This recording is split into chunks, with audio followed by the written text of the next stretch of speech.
Hey guys, I'm Sam, the owner of Titanium Archery Products, and today I'm going to talk to you about what I'm going to do with my PSE Omen for the coming hunting season. You might have noticed already, there's no front stabilizer. And I've talked about this in the past. It's not a new concept for me in terms of what I've experimented with on my bows, but I am back to it now in that I'm not going to be using a front stabilizer at all during this hunting season. I've shot a lot with just the sidebar in place, and I found that for the typical type of hunting ranges that I'm encountering, which are under 40 yards, the difference in accuracy is pretty negligible. It really is. And I challenge you guys to check out this option and consider it. It works. It's not necessary to have a front stabilizer. At longer ranges, when I say that, I'm typically referring to, say, 50 to 60 and beyond.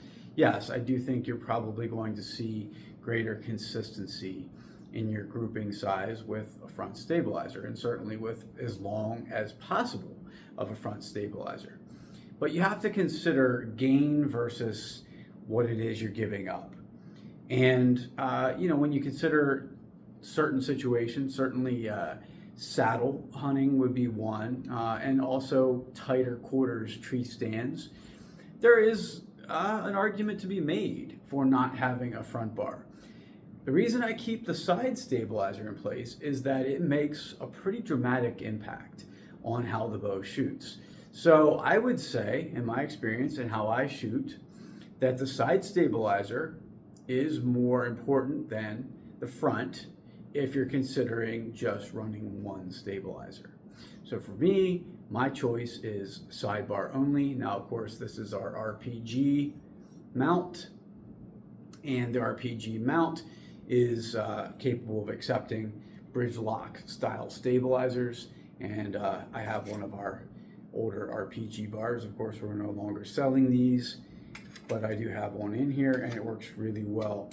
So I can adjust the length of the bar and experiment with what is the best overall length for the situation.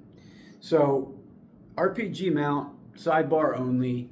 This is what I'm going to do this year, and I have complete confidence in that this being more than accurate enough, and me having the ability to place arrows where I want them to be. I would suggest that if you're interested in further exploring this idea, that you watch the video that DIY Sportsman put out several years ago using our stabilizers. He took an incredibly in-depth look at stabilizer impact on accuracy and documented it to great detail, and also found that side stabilizer only might be the right choice for many people. So take a look. Think about it for your own bow. It's certainly worth considering. Thanks. Taparchery.com is where we have all of our products.